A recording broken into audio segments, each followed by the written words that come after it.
Merci à l'écoute de la radio Futur Média. Voici le grand journal. Antoine Diouf. Drame du stade Demba Diop. 10 personnes interpellées et placées en garde à vue. D'après la police, elles sont poursuivies pour meurtre, coups et blessures volontaires ayant entraîné mort d'homme, entre autres. Touba, 3 responsables de l'opposition devant les enquêteurs de la police.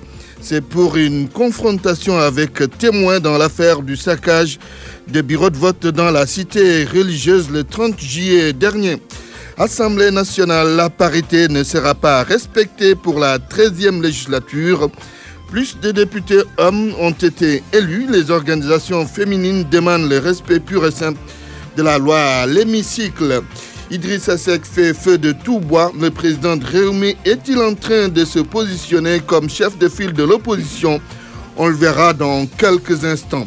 Et puis, c'est le temps de l'apaisement entre le gouvernement et le SUTSAS. Plus de 5 milliards de francs CFA vont être débloqués par l'État pour la satisfaction des revendications des syndicalistes.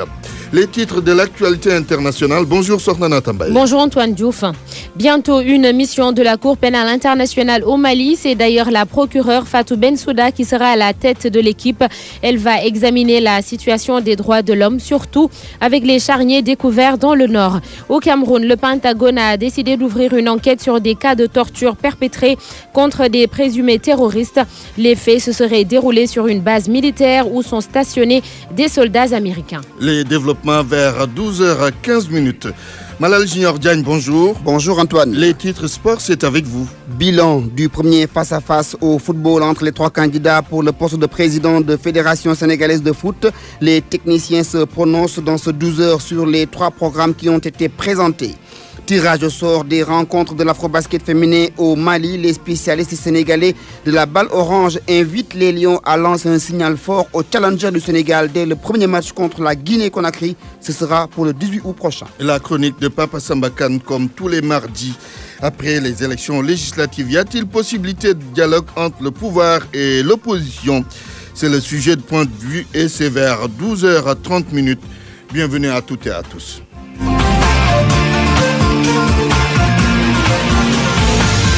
RFM Midi. RFM Midi. Antoine Diouf. Mesdames, Messieurs, bonjour. La police s'explique sur l'enquête relative au drame survenu au stade Demba Diop le 15 juillet dernier. 8 personnes ont perdu la vie suite à l'effondrement d'un pan de la tribune découverte après des bagarres entre supporters de l'Union sportive de Ouakam et du stade d'Embourg. Dans un communiqué, la police indique que 10 personnes ont été interpellées et placées en garde à vue. Elles sont poursuivies pour meurtre, coups et blessures volontaires ayant entraîné la mort, mais aussi coups et blessures volontaires ayant entraîné une incapacité temporaire de travail.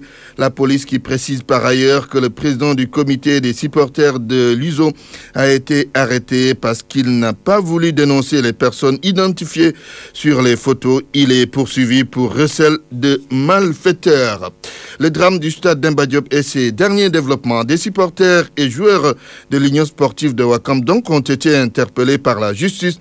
À Hambourg, l'on se réjouit de l'état d'avancement du dossier. On espère également que l'enquête ira jusqu'au bout et que les fautifs seront jugés et punis. Correspondance Abdourahmane Diallo. L'interpellation de supporters et de joueurs de l'US Ouakam, un sujet sur toutes les lèvres dans le département d'Hambourg. Des Mbourois se réjouissent de l'état d'avancement de l'enquête dans cette affaire du drame du stade Demba Diop. Je crois que on pouvait ne pas en arriver là. C'est que la procédure puis ça a duré. On devait les arrêter depuis lors, on ne l'a pas fait. Bon, maintenant, on était en train de désespérer, mais comme ça, toujours comme ça va. Vu ce qu'ils ont fait, ils ont montré. Et puis, ce n'est pas la première fois. Si c'était la première fois, on va dire on peut les pardonner. Mais comme ça a été avec le Casasport et d'autres équipes, vraiment, il faudrait qu'on prenne des sanctions pour que ces choses-là ne se répètent plus dans l'avenir. Ces supporters du stade d'Hambourg, trouvés en centre-ville, espèrent que cette affaire judiciaire va se poursuivre et toutes les personnes impliquées seront arrêtées et jugées. J'espère qu'ils vont continuer pour traquer les supporters qui frappaient les gens. Là, ça, c'est atroce, c'est pas normal. Tous les responsables soient traqués et qu'ils soient punis à la hauteur de leurs actes. Ce drame du stade Demba Diop a entraîné la mort de 8 supporters du stade d'Hambourg, une situation qui avait poussé le club mbourois à porter plainte contre X. RFM Bourg, Abdourahmane Diallo. Les dirigeants de l'Union sportive de Ouakam tiennent, eux, un point de presse cet après-midi pour se prononcer sur ces arrestations. La rencontre avec les journalistes est prévue à 15h à la Grande Mosquée de Ouakam. Affaire du saccage des bureaux de vote à Touba le 30 juillet dernier, jour du scrutin législatif. 3 responsables de l'opposition sont à nouveau devant les enquêteurs de police. Cheikh Baradoli Mbaké, Cheikh Abdou Mbaké Baradoli et Hassan Mbaké sont convoqués pour une confrontation avec un témoin. Ces 3 précités avaient été arrêtés le jour des élections avant d'être libérés le lendemain. La chanteuse Ami Collédien a fait l'objet de retour de parquet hier. Vous le savez, ces déboires avec la justice sont partis d'une discussion privée sur WhatsApp. Mais finalement, vu les dérives que les réseaux sociaux charrient, l'on se demande quelle est même l'utilité de constituer un groupe d'amis pour parler des vertes et des pas mûres, avec beaucoup de risques sans doute. Pour certains qui se veulent prudents, ils évitent d'être dans un groupe et partager des contenus désobligeants. C'est ton sujet d'Adama Anouchkaba.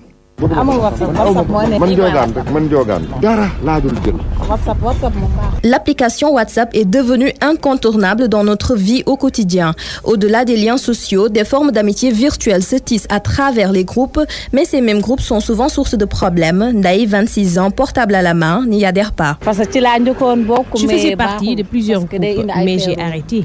Mon époux me l'a interdit. J'ai toujours l'application, mais je fais très attention. C'est pas sûr, quoi. Plusieurs personnes partagent ces espaces de discussion communes sans même se connaître. C'est pour cela que Mamadou, jeune étudiant, les yeux fixés sur son smartphone, n'y voit pas d'intérêt. Ça m'intéresse pas, quoi. Des fois, le groupe, ça amène beaucoup de problèmes. Tu peux parler des choses. Tes amis peuvent prendre ça, t'amener dans un problème que tu ne peux pas sortir, quoi. Des fois, si tu parles sur WhatsApp, faut savoir ce que tu dis, quoi. Il y a des gens qui sont bien, il y a des gens qui sont mauvais. Plus averti, Papsen, la quarantaine, assis devant sa maison, les yeux cachés sous ses lunettes noires, regrette les contenus à son goût choquant qui y sont partagés. Nous utilisons la technologie de manière abusive et non conforme à nos valeurs. L'État doit même bloquer cette application et quiconque enfreint les règles répondra à la justice.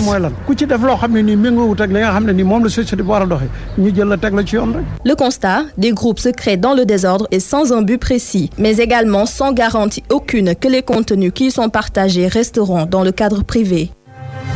RFM. La radio de toute l'actualité. La radio de toute l'actualité. 12h07. Vous suivez le grand journal partout au Sénégal. 15 morts et une centaine de blessés en 10 jours. C'est l'hécatombe sur nos routes. Et dans ces accidents, les bus de transport interurbains sont souvent impliqués. Les passagers, eux, regrettent ces chocs périlleux et s'en remettent à Dieu. Reportage à la gare Cœur Niassène de Castor, Anna Rocha.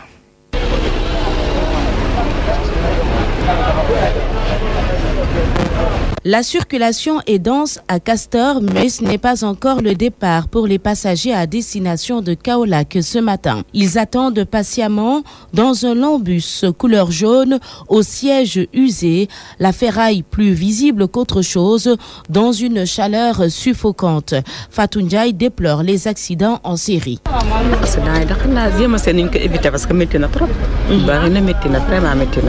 La faute à qui?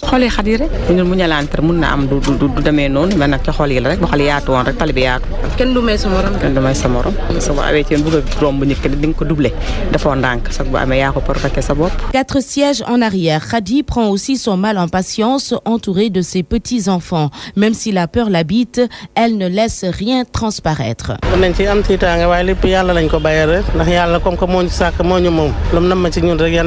Habitué de ces bus inconfortables, Khadi n'hésite pas à remonter les bretelles au chauffeur parfois.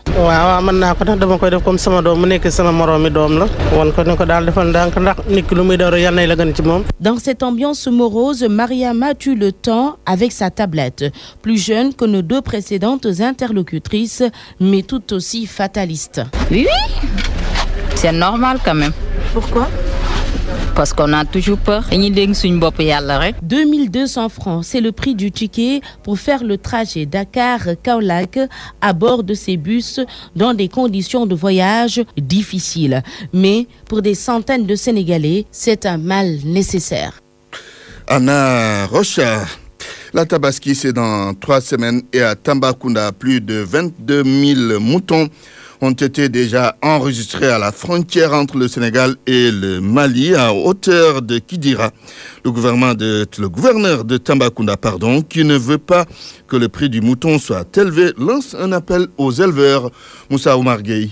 Plus de 22 000 moutons ont traversé la frontière du Mali, Kidira, pour l'approvisionnement du marché local. Les prix variant entre 50 000 et 350 000 francs. Le gouverneur de Tambacounda prône pour un prix conseil pour faciliter l'accès au bélier, vu les efforts consentis par l'État du Sénégal.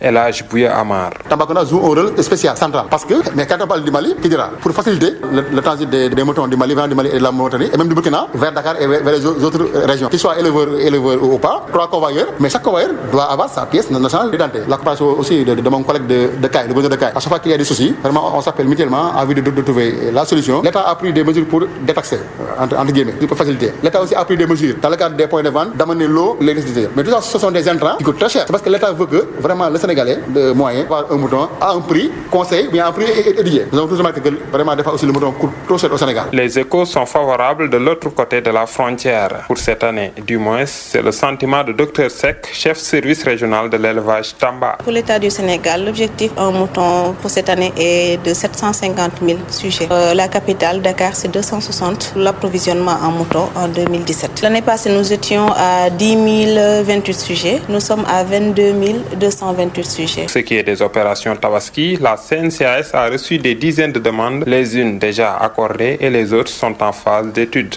Moussa Omargui, Tambacounda, Radio Futur Média. Parlons maintenant de cet accord entre le gouvernement et le SUTSAS. 5 milliards de francs CFA, sinon plus, vont être débloqués pour apaiser la situation. Une réunion entre le ministre de la fonction publique et le syndicat s'est tenue hier. D'autres rencontres sont aussi prévues au courant de ce mois pour mieux prendre en charge les revendications des syndicalistes. Maïmouna Mbakesseya. Étant satisfait, disons, de la rencontre, nous avons décidé de la levée des mots d'ordre de grève des 8 et 9. Des avancées ont été notées à l'issue des discussions avec le gouvernement. Mbalo Diatiam, secrétaire général du SUTSAS. Cette rencontre a eu comme aboutissement, disons, la matérialisation de certains accords et aussi le règlement de certains problèmes liés à des paiements. Le paiement de la motivation, comme on l'a dit, le paiement des salaires des contractuels de la JICA, tout comme du plan Cobra. Et la question des instrumentaires aussi sera prise en charge incessamment. Nous avons aussi la question des plans de carrière, la question des techniciens supérieurs, mais aussi l'épineuse question du logement social, à savoir Namora. C'est une enveloppe de 5,2 milliards de francs CFA qui va être débloquée par l'État du Sénégal, selon le ministre de la fonction publique, Viviane Bampassi. Le gouvernement a mis à disposition du secteur de la santé 5 milliards d'euros, se répartissant en 2 milliards réservés au fonds de motivation et en 3 milliards d'euros globalement qui seront consacrés au paiement des salaires des contractuels, toutes catégories confondues. Cet accord va permettre de stabiliser le secteur de la santé. D'autres rencontres sont prévues les 11 et 17 août prochains au ministère de la Santé pour poursuivre les discussions. L'hivernage bat son plein et pour parer à toute éventualité, des mesures d'urgence ont été prises en banlieue dakaroise, d'après le ministre délégué en charge de la restructuration et de la requalification des banlieues. Pour faire face aux inondations, des moyens techniques et humains ont été déployés sur tous les points noirs. Écoutons à ce propos Pape Gorguindong au micro de Salif Sow. L'équipe des inondations qui a mis en place des brigades des sapeurs-pompiers volontaires dans presque chaque commune est en alerte maximale et le dispositif est déjà en place pour nous permettre, quelle qu'en soit la situation des pluies, pour en tout cas soulager les populations en attendant maintenant que le plan décennal se déploie pour définitivement lutter contre les inondations. Donc ce que je peux vous dire, c'est que jusqu'ici, rassurer les populations sur la prise en charge correcte du phénomène des inondations par le gouvernement du Sénégal et le président de la République, avec des instructions fermes, nous a demandé que véritablement tous les moyens soient mis en œuvre pour permettre aux populations de ne plus vivre le phénomène des inondations comme on le vivait auparavant. Qui, un tout petit peu après les pluies, voit que la RN1 est un peu inondée à hauteur de la mairie de Mbao. C'est complètement inondé. Cela, on le reconnaît puisque c'est parmi les points bas qu'on a identifiés au niveau de la banlieue qui font l'objet d'un traitement spécial pour permettre aux populations, en tout cas, de ne plus vivre continuellement ce phénomène. Il nous faut chercher avec nos techniciens les moyens durables de régler définitivement ce problème-là. Donc nous avons identifié quelques points bas au niveau de la banlieue, tels que Tali Diallo, mais aussi nous pouvons noter comme un tout petit peu au niveau de Diamaguène Sicap Mbao.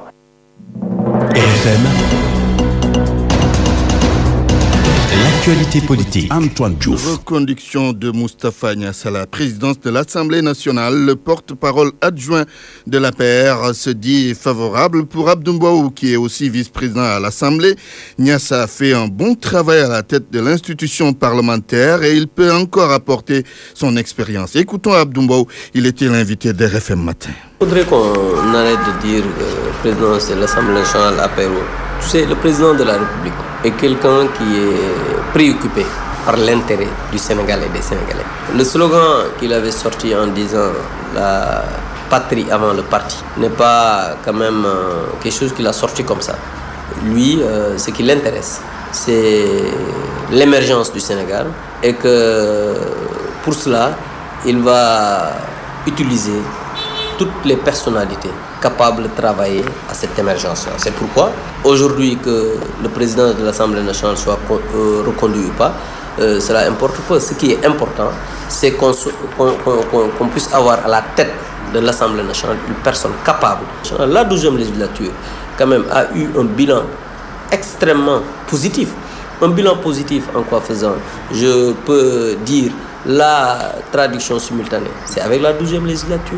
Le passage du Premier ministre à l'Assemblée nationale, c'est avec la 12e législature. Mais beaucoup aussi critiquent cette 12e législature pour l'absence d'initiative parce qu'il n'y a pas eu de proposition de loi. Mais je pense que les Sénégalaises et les Sénégalais ont tranché ce débat. Mais qui sont les députés devant tous les Sénégalais qui avaient des sifflets à l'Assemblée nationale? Qui sont les députés qui insultaient tout le monde? Mais les Sénégalais ont tranché le débat. Que le président Moustapha Niasse a été un très bon président de l'Assemblée nationale. Et avec son expérience, je pense que le Sénégal a encore besoin de cet homme. La loi sur la parité maintenant ne sera pas appliquée à l'Assemblée nationale pour la 13e législature. Il y aura plus d'hommes que de femmes. C'est parce que le vert se trouve dans le fruit des investitures, mais il y a aussi le mode de scrutin qui explique cette situation. Les associations de défense des femmes auxquelles nous avons donné la parole demandent le respect de la parité. Mohamed Ali Mouba.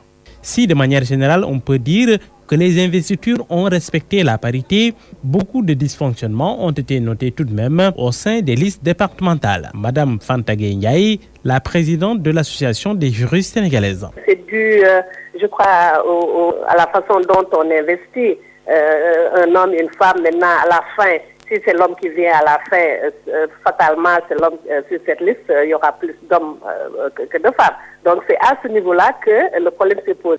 En tout, 12 hommes de plus que de femmes.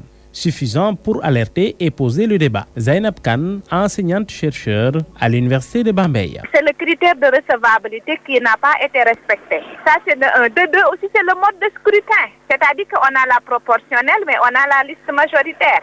Si la proportionnelle, on a la parité, et la majoritaire, on n'a pas la parité, forcément, à l'arrivée, on ne peut pas avoir la parité. C'est une loi nationale comme toutes les autres lois, et c'est l'autorité administrative qui doit veiller à l'application de la loi. Alerter, mais surtout faire le plaidoyer nécessaire avant l'installation du bureau de l'Assemblée nationale. Madame Fanta Ndiaye, la présidente de l'association des juristes sénégalaises. Pour ça, on est en train de mener des actions pour que le bureau de l'Assemblée soit paritaire et aussi les communes. Donc le combat se situe actuellement à ce niveau et on prépare des actions.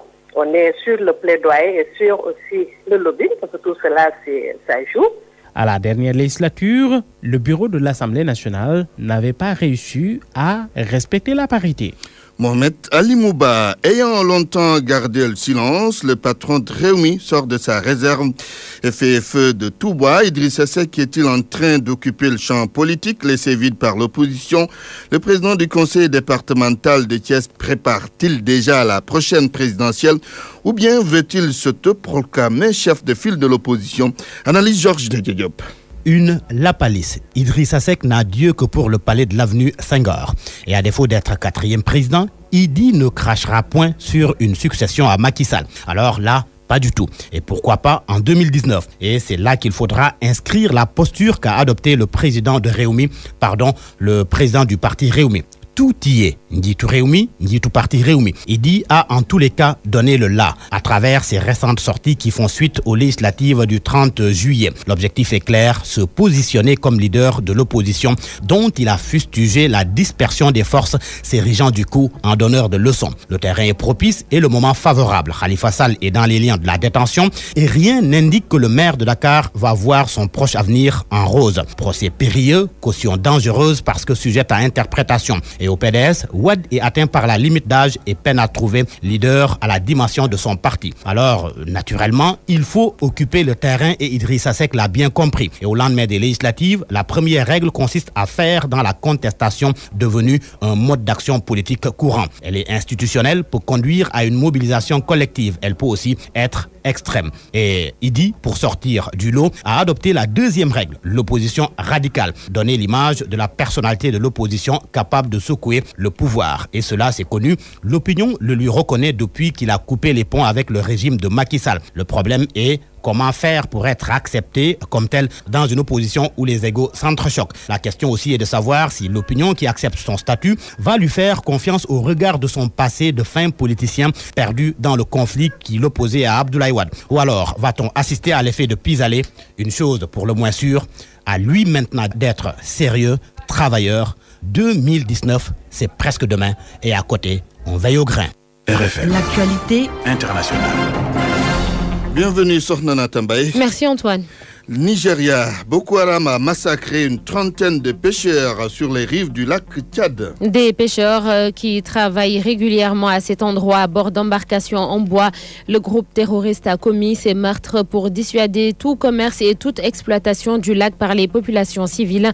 Ces 2 dernières années, l'armée avait interdit la pêche, soupçonnant ces pêcheurs d'utiliser ce commerce au profit de Boko Haram. La procureure de la CPI est attendue au Mali dans les prochaines semaine. Ce sera dans la première quinzaine du mois de septembre. Fatou Bensouda va examiner la situation des droits de l'homme au Mali, un contexte marqué par la découverte de fosses communes à Anefis dans le nord du pays.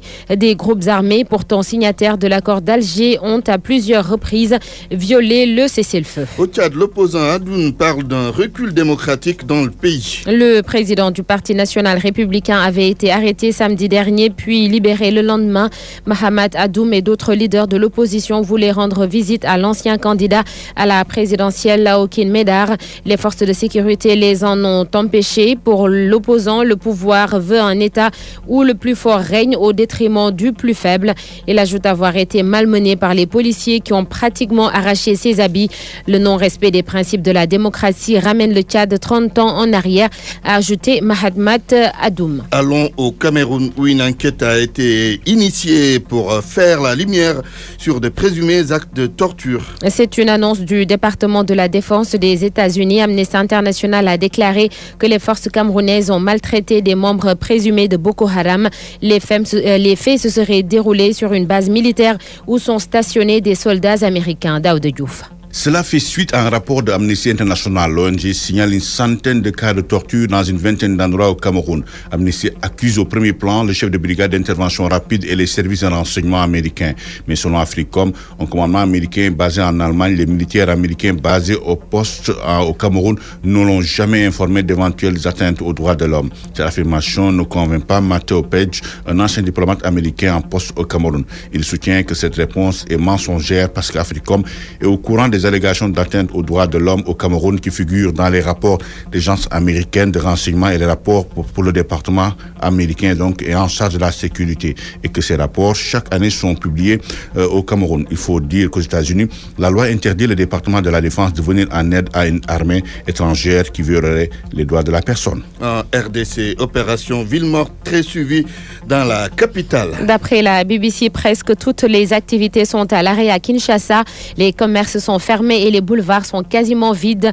Le rassemblement de l'opposition dirigé par l'UDPS a appelé à 2 journées ville morte, mardi et demain, mercredi. Les populations sont invitées à rester chez elles. En dehors de cet appel, l'opposition prévoit des meetings le 20 août et un autre appel, et cette fois-ci à la désobéissance civile à partir du 1er octobre. Tout cela pour exiger le départ de Joseph Kabila. Sornana Tambaye, merci pour cette page internationale. Parole aux auditeurs. L'actualité, qu'en pensez-vous? Moi, je pense que vous devez. Réagissez dans nos éditions d'information sur l'actualité. Bonjour. Oui, bienvenue sur cette antenne d'RFM. Du lundi au vendredi, vous avez la parole sur RFM. Après les élections législatives, y a-t-il possibilité de dialogue entre le pouvoir et l'opposition? Nous allons en débattre dans quelques minutes. RFM Sport. Rebonjour Malal Junior Diagne. Rebonjour Antoine. Bilan du face-à-face entre les 3 candidats pour le poste de président de la Fédération de football. Les techniciens se prononcent sur la question. Oui, la course à la présidence de la Fédération sénégalaise de football. Hier, pour la première fois, un grand débat qui a réuni les 3 candidats. Quelle est la lecture faite de ce débat, de tout ce qui a été dit par les spécialistes et autres acteurs du football sur le Cham Araki, les avis des uns et des autres?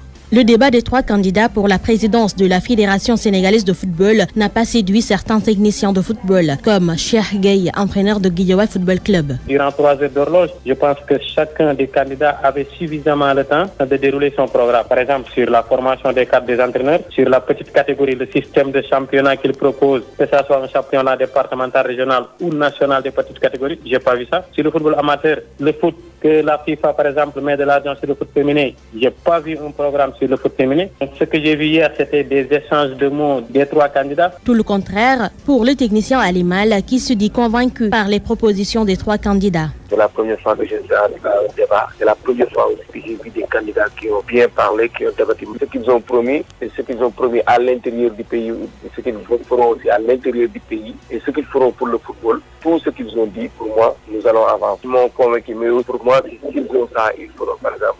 Ils sont des acteurs du football, ils connaissent les problèmes. Donc pour moi, vraiment, ils s'y mettent. Cheikh Gueye revient pour faire la synthèse du débat des 3 postulants. C'était 3 candidats qui jouaient 3 systèmes différents. Il y a un qui attaque avec des arguments pertinents, à savoir Louis Lamotte. Il y a un autre qui défend, qui fait ce qu'on appelle contre-attaque dans notre jargon, avec des arguments pertinents, à savoir Augustin. Et il y avait Mbaye Diouf Dia. Lui, il se mettait entre les deux pour voir ce que l'autre a dit de vrai, ce que l'autre a dit aussi de vrai, et essayer de faire sa campagne avec aussi des idées pertinentes. Chacun y va de son commentaire, mais le 12 août est tout proche et l'on saura qui sera à la tête de la Fédération sénégalaise de football. Le football sur le terrain et sur l'international, la Super Coupe d'Europe ce soir à 18h45, le Real de Madrid, vainqueur de la Ligue des champions européenne, affronte Manchester United d'un certain José Mourinho qui a remporté l'Europa League, coup d'envoi 18h45. Parlons maintenant du tirage au sort pour les rencontres de l'afro-basket féminin. Les spécialistes se prononcent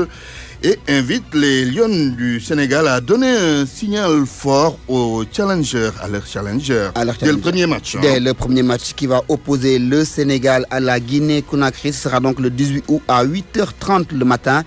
Pour Cheikh Diouf, technicien spécialiste du basket, il n'y a pas donc à hésiter. Il faut frapper fort dès le premier match pour lancer un signal clair aux challengers. Cheikh Diouf estime que le Sénégal va batailler pour ramener son titre de champion à Dakar à l'issue de la compétition.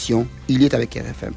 Le Sénégal, globalement, a déjà choisi ses adversaires. Le Sénégal est devant du titre. Le Sénégal a choisi le Nigeria, l'Angola, le Mali et dans une moindre mesure le Mozambique, qui sont a priori les équipes qui devraient l'inquiéter pour le carré d'as. Bon, ça voudrait dire quoi? Ça voudrait dire tout simplement, si la Guinée n'est pas le petit poussé, la Guinée n'est pas un adversaire qui devrait globalement inquiéter le Sénégal. Ça veut dire que le Sénégal devrait tout de suite mettre son empreinte, imposer une certaine rigueur, une fraîcheur physique, tuer de façon très exigeante pour montrer qu'il y a encore un potentiel pour revenir avec le titre. Donc le Sénégal, à mon avis, devrait mettre cet impact-là dans ce match-là, gagner largement, et parce qu'ils ont effectivement le moyen de gagner largement contre la Guinée. La Guinée n'a jamais été dans le top 8 des championnats d'Afrique. Par conséquent, le Sénégal est largement favori. Donc il faut jouer comme favori. Il faut jouer comme favori. Le Afrobasket démarre le 18 août prochain. La finale est prévue le 26 à Bamako. On termine, Antoine, avec l'équipe nationale des hommes qui est également en préparation en direction de l'Afrobasket prévu le mois prochain. Sango Nenyan, l'un des meneurs convoqués par le technicien espagnol, se dit prêt à tout donner pour faire gagner l'équipe nationale, mais également pour aider ses coéquipiers à produire un basket de qualité. Sango Nenyan, que nous écoutons. Je suis content que je suis sélecté et je suis prêt à travailler dur et faire toutes les choses que je peux pour aider l'équipe. Vous avez une idée sur un peu ce que c'est que l'Afrobasket? Oui, je sais que c'est un grand tournament et tout le Sénégal veut qu'on gagne et on a la même chose dans nos têtes. Qu'est-ce qui vous a motivé à répondre à l'appel du Sénégal? Pourquoi? Parce que l'autre fois, je suis prêt, je suis almost dans l'équipe, mais cette année, je pense que j'ai quelque chose à prouver, que je devais être dans l'équipe. Alors, jouer à Dakar, ça vous fait quoi exactement? Une Afrobasket à Dakar? Ça fait honneur parce que c'est my people. Et je suis prêt de gagner des matchs. Vous êtes prêt pour tout donner? Oui. Alors, par rapport à votre saison, comment ça s'est passé? Mon saison s'est passée bien. On a commencé pas trop bien, mais à la fin, tout le monde a joué bien ensemble. Et je sais que si je joue comme je jouais là-bas, avec l'équipe, je peux l'aider. Antoine? Beaucoup de vedettes dans cette équipe masculine de basket du Sénégal. Beaucoup de bons joueurs. Ah oui, on va voir ce que ça va donner. On va prier pour eux aussi. Tout à fait. Merci Malal Junior Diagne. RFM, la chronique du jour. Papa Sambakan. Les usagers des réseaux sociaux n'en font bien évidemment pas toujours un bon usage. Et les débordements notés ces derniers jours n'ont seulement été prévisibles, mais ne sont pas si nouveaux que ça. Les déclarations des deux dames actuellement en détention préventive sont graves, sortent de l'ordinaire, certes, mais leur amplification par la presse, qu'elle soit en ligne ou de type traditionnel, a contribué à offrir plus de buzz qu'elles n'en espéraient à leurs auteurs. Et c'est pourquoi ici, nous ne nous y étendrons ni ne nous y arrêterons outre mesure. Sauf à inviter les Sénégalais, usagers d'Internet, que ce soit comme outil de communication interpersonnelle, comme organe d'information amateur ou professionnel, à se garder du comportement infantile consistant à prendre cet outil pour un jouet. Internet est un danger permanent, une bombe à retardement entre des mains incultes, irresponsables ou amorales. Et là, je m'adresserai plus particulièrement aux professionnels de l'information qui travaillent sur les sites. Est-ce que si cette dame bat une véritable inconnue alors avait convié à une conférence de presse pour porter la réplique à on ne sait quel adversaire politique encore plus anonyme, un seul journaliste s'y serait rendu? Je ne le crois pas. Admettons qu'on s'y rende par curiosité professionnelle. Et alors, elle profère ses injures contre le monde entier sur le mode vulgaire que l'on a vu. Est-ce qu'on les aurait reprises dans nos journaux, diffusées sur nos radios, montrées en nos télévisions? Bien sûr, non. Parce que, dirait n'importe quel stagiaire, ceci n'est pas de l'information. Et heureusement, jusqu'ici, aucun média de type classique ne s'est amusé à reprendre ces paroles déplacées et dangereuses de la dame. Alors pourquoi? Parce qu'elle a diffusé ses propos dans son compte, sûrement sur un réseau social quelconque, ceci deviendrait-il de l'information? Et particulièrement pour des sites d'information qui se revendiquent professionnels. Ne pratiquerait-on pas le même métier que l'on soit radio, télévision, papier ou électronique? À ces trois questions, j'aimerais que quelqu'un me fournisse une réponse digeste. Or, même quand la presse électronique fera l'effort de comprendre que ses concurrents ne sont pas les blogueurs, encore moins n'importe quel détenteur d'un compte YouTube, Facebook, Instagram ou WhatsApp, mais la presse classique tout simplement, et qu'elle arrêtera de courir derrière n'importe quelle vidéo idiote diffusée par un allumé, le problème restera entier pour vous, monsieur le procureur. Oui, entier et quasiment ingérable par les moyens de la justice seule. Parce qu'avec l'usage infantile que l'on fait chez nous de cet outil merveilleux, qui peut d'un clic mener au savoir scientifique, culturel, à tous les savoirs qui font marcher le monde, nous n'avons pas, monsieur le procureur, un problème de justice, mais un problème de société. Disposant d'une encyclopédie universelle à portée de clic, d'une exposition universelle d'art et de technologie, d'un moyen de communication rapide, multimédia, on s'est débrouillé pour en faire une foire aux injures, à la délation, une scène d'exhibitionnisme, d'autocontemplation. Je suis désolé, mais certains d'entre nous se comportent devant Internet comme nos ancêtres devant le miroir. Et ça, monsieur le procureur, vos lois n'y pourront pas grand-chose. Bien sûr, on va vous refiler le bébé, mettre entre vos mains la patate chaude. Moi-même, quelqu'un m'insulte sur les réseaux sociaux, je porte plainte auprès de vous. Quelqu'un d'autre ou le même insulte un autre le lendemain. Vos prisons n'auront pas assez de place pour tous ces clients. Et il paraît que sur Internet, le credo c'est « il est interdit d'interdire ». Je regrette de gâcher la fête, mais en 1968, quand ce slogan naissait, la jeunesse qui l'a porté avait des fleurs dans les cheveux et l'amour plein son cœur. Aujourd'hui, ceux qui veulent que l'on n'interdise rien sur le terrain de jeu n'y font rouler que boule de haine, empressement à devenir riche et célèbre, tout en même temps, le couteau entre les dents. RFM, la presse du jour. Presse du jour, Georges Diop. Ça avance. L'enquête sur le drame du stade Demba Diop. L'Observateur nous apprend l'arrestation du président des supporters et d'un joueur de l'USO, l'Union sportive de Ouakam. Mamadou Timera et Djibril Gueye sont placés en garde à vue au commissariat central de Dakar. L'Observateur note que l'enquête confiée à la sûreté urbaine évolue à grande vitesse. Le quotidien LAS parle de rebondissement dans l'enquête et pour cause, l'interpellation d'une dizaine de personnes soupçonnées d'avoir joué un rôle dans les affrontements entre supporters ayant débouché sur la mort de 8 personnes. Selon l'AS, toutes les personnes arrêtées sont originaires de Ouakam et risquent d'être déférées devant le procureur de la République. Le parquet qui a été suivi par le juge dans l'affaire Pendaba. Selon l'Observateur, le doyen des juges a inculpé et placé sous mandat de dépôt la fille qui insultait les Wolofs sur le net. Entre autres chefs retenus contre Pendaba qui a présenté ses excuses, diffusion de messages xénophobes par système informatique et d'injures au moyen de réseaux sociaux et de systèmes informatisés. Et pour ce qui est du cas Mikole Yeng, la chanteuse sera entendue aujourd'hui par le doyen des juges. Elle est poursuivie pour offense au chef de l'État et diffusion de fausses nouvelles. Et l'Observateur souligne que le parquet a requis le mandat de dépôt. L'Obs sous un autre registre, celui de la politique. L'Obs sous un autre registre, celui-là politique, évoque la prolongation du scrutin législatif et relève une guerre des sièges devant le Conseil constitutionnel. Il s'agit des recours introduits après la publication des résultats provisoires issus des législatives du 30 juillet dernier. L'Obs s'arrête sur les arguments de Benno Bokk Yakaar pour l'annulation du vote de Touba, sur Manko Taxawu Sénégal qui demande l'annulation du vote de Dakar et Kaddu Askan Wi, celui d'Abidjan. Mon confrère anticipe sur l'aboutissement des recours et les risques de changement des chiffres du scrutin. Scrutin à l'issue duquel la coalition présidentielle a obtenu moins de 50% des suffrages. Ce qui fait dire à Idrissa Seck dans Walf Quotidien que, avec 49%, Macky est minoritaire. Le leader du parti Rewmi, qui pourtant confie que le scrutin est si chaotique qu'il ne saurait être un moyen de lecture de l'électorat. En tous les cas, la lecture qu'Enquête fait des résultats de Abdoul Mbaye et de sa coalition, un échec. Douche froide aussi, selon mon confrère. Car le président du parti Acte et sa coalition n'ont récolté que 14 207 voix, soit moins de 1% et une 40e place sur les 47 listes en compétition. L'analyse de Maurice Soudiak-Dione dans Enquête, avec ce faible score aux législatives, cela peut être une source de démotivation. Mais l'enseignant et chercheur en sciences politiques à l'université Gaston Berger de Saint-Louis ajoute qu'il peut rectifier le tir et travailler d'ici la présidentielle de 2019.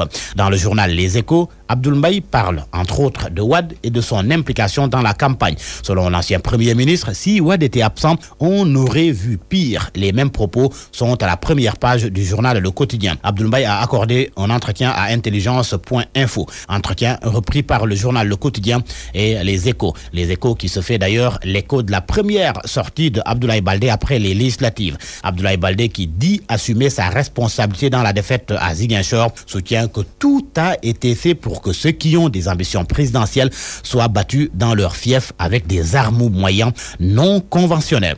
Mais que tous se le tiennent pour dit, Abdoulaye Baldé, et on peut le lire à la page de titre de l'Observateur, Baldé insiste que rien ne pourra le détourner de son ambition présidentielle.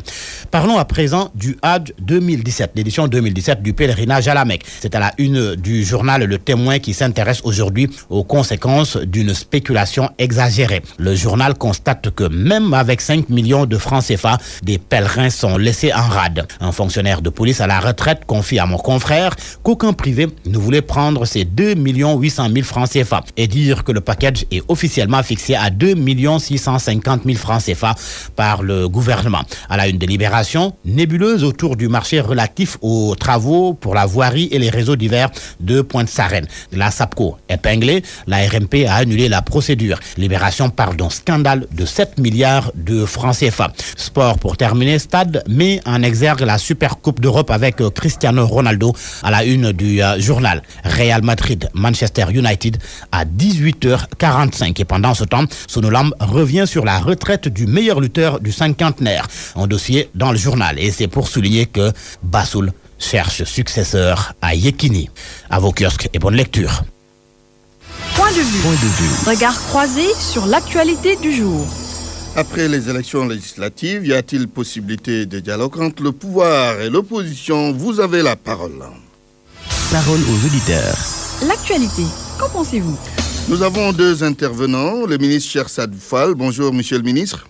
Bonjour. Ancien ministre de l'Intérieur, bien entendu. Vous êtes membre du comité directeur du Parti démocratique sénégalais. Allélo, bonjour. Oui, bonjour. Vous êtes nouvellement élu député sur la liste de Benno Bokk Yakaar, ancien président de l'association des élus locaux du Sénégal.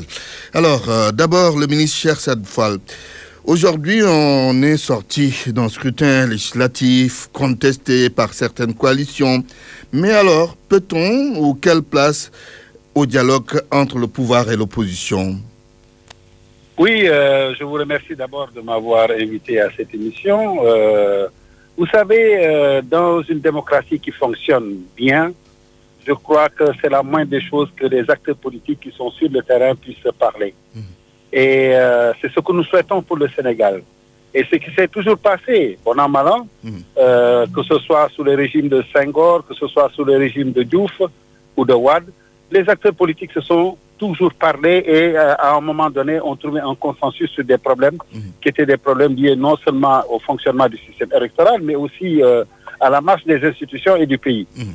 Mais ce qu'on a remarqué, c'est que depuis Macky Sall est en place, depuis 2012 donc, effectivement, il y a eu beaucoup d'effets d'annonce où l'on appelait l'opposition à dialoguer et ceci pose deux problèmes. Le premier, c'est que l'opposition ne pouvait pas refuser d'aller au dialogue parce que sinon on le taxerait d'opposition malsaine, qui n'est pas disposée, donc qui ne veut pas parler avec le pouvoir. Oui. La deuxième chose, c'est que si chaque fois qu'on a été répondre à l'appel du dialogue ou de dialogue de Macky Sall, on est sorti de cet appel-là complètement déçu parce que chaque fois qu'on a pu trouver même un terrain d'entente sur des problèmes comme sur le nombre de députés à l'extérieur, pour prendre que cet exemple-là, oui. Sur les institutions, notamment sur la réforme constitutionnelle, chaque fois il y a eu des annonces, mais on s'est rendu compte qu'en fait Macky Sall utilisait cela pour se donner du crédit au plan national et international, mais ne respectait pas ses engagements. Donc quand on me parle après ces élections-là, oui. Aujourd'hui, de possibilité de dialogue avec le pouvoir, c'est ce que je souhaite, c'est que tout le monde souhaite. Oui. Mais moi, je suis très pessimiste. Mais les conditions ne sont pas réunies pour vous. Les conditions ne sont pas du tout réunies. On a eu des élections chaotiques et aujourd'hui, le pouvoir a presque fermé toutes les portes. Très bien, je reviens à vous tout à l'heure. Je reviens à vous. Allélo, est-ce qu'il y a possibilité de dialogue entre le pouvoir et l'opposition, vu la situation? Si je salue mon ami et frère Chersad Fall, je pense qu'il doit y avoir dialogue entre le pouvoir et l'opposition. Et d'abord à commencer par l'Assemblée nationale, qui est en fait la tribune par excellence où le dialogue devra être noué entre les groupes de l'opposition et ceux du pouvoir. Oui. Et je pense que dans une démocratie également qui marche, le président de la République a toujours déclaré, en tout cas, tendre la main à l'opposition. Il va falloir véritablement faire l'analyse et de façon objective voir de quel côté se situe le problème. Est-ce que les conditions sont réunies à votre avis?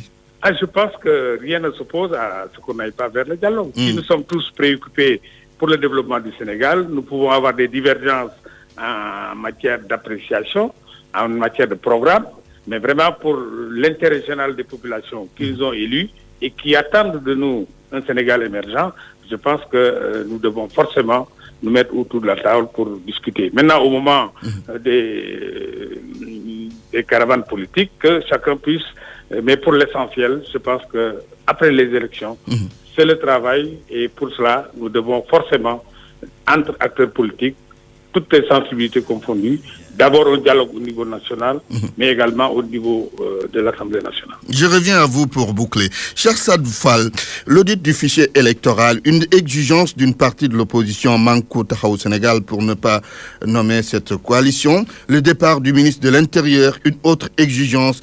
Est-ce que l'on ne risque pas d'assister à des positions irréductibles entre pouvoir et opposition? En fait, des positions irréductibles presque, parce qu'aujourd'hui, quand on voit l'attitude du ministre de l'Intérieur par rapport à l'organisation des élections, on se rend compte qu'effectivement, ces élections-là ont été complètement sabotées. Jusqu'à présent, au moment où je vous parle, alors que les élections sont passées, les gens n'ont pas encore, beaucoup de personnes, peut-être 2 millions, on ne sait jamais, n'ont pas reçu leur carte d'identité. Ensuite, par rapport à son attitude politique lui-même, le ministre de l'Intérieur a démontré qu'il était un ministre partisan et qu'il n'était pas à sa place pour effectivement organiser des élections transparentes. Donc c'est une revendication qui est une revendication non seulement de l'opposition, mais une revendication démocratique pour que les élections soient organisées par quelqu'un qui manifeste au moins une certaine neutralité par rapport aux différentes parties en cause. Voilà donc le problème. Dialoguer avec le pouvoir, oui, mais il faut que le dialogue soit sincère, il faut que ce dialogue-là soit suivi des faits, que des décisions soient prises. Prenons l'exemple du chef du statut de l'opposition. Pourquoi le président ne l'a pas acté jusqu'à présent? Peut-être qu'il attendait les résultats des législatives, mais ça a été pris depuis combien de temps? Voilà, donc en face d'un pouvoir qui, effectivement, fait beaucoup d'effets d'annonce et ne respecte pas ses engagements, je ne comprends pas parfaitement la position de l'opposition et c'est ma position de ne pas être optimiste quant à l'éventuel dialogue avec le pouvoir. Merci, cher Sadou Fall, membre du comité directeur du PDS, ancien ministre de l'Intérieur. Allez, on termine avec vous. Certaines exigences de l'opposition peuvent-elles faciliter le dialogue entre le pouvoir et l'opposition même? Moi, je pense, à la place du président Macky Sall, je pense qu'on pourrait véritablement aller vers la mise en place d'une instance, disons, neutre pour organiser les élections. Parce que j'ai la conviction, pour avoir été un acteur depuis bientôt une trentaine d'années, qu'il est difficile, voire impossible dans ce Sénégal de voler des élections. Je pense que les partis étant représentés tous au niveau des bureaux de vote, la presse étant présente, je ne vois pas, en tout cas, dans ma circonscription et depuis 30 ans que je vote, comment on peut véritablement favoriser le parti au pouvoir à travers les urnes. Maintenant qu'il y ait des failles, c'est vrai, il y a eu des manquements, il y a des problèmes au niveau matériel, ça c'est vrai. Mais je suis sûr que si j'étais à la place du président Macky Sall, j'aurais mis en place une structure neutre chargée d'organiser les élections, ce qui serait de nature à véritablement régler tous ces problèmes de soupçon à l'endroit du ministre de l'Intérieur. Allélo, je vous remercie. Je rappelle que vous êtes nouvellement élu député sur la liste de Benno Bokk-Yakaar, ancien président de l'association des élus locaux du Sénégal. Quelques infos météo avant de vous quitter. Des activités pluvieuses orageuses vont intéresser les régions sud au cours de cet après-midi avec une probabilité d'extension sur le centre-ouest. Au courant de la nuit, des cellules convectives pourraient se développer sur le nord-est et le centre-nord du territoire.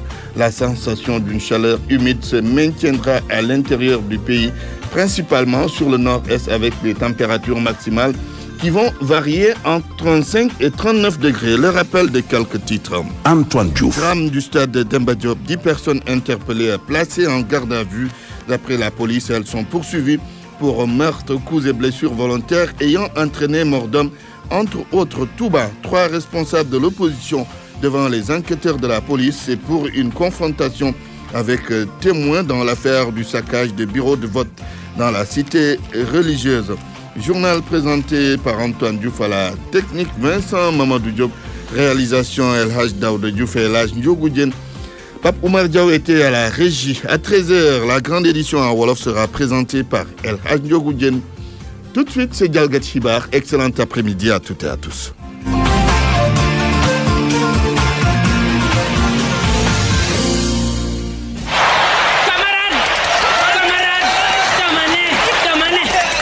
ma fale dinaa defar ay micro yoo xam ne da ngay ñàng rek wax bi di dem voilà jërë ngeen jëf kon nag mbokki askan wi mardi tey jii nag nu fas yéene daal di yóbbu gars yi ca miir ba waaye laata boobu nag Papa Khour Mbege mi ngi nii taxaw ngir que nu càmbar yenn ci ay baat yi wolof ci waxkaay bi tonton Ada ci jàppandal gi nag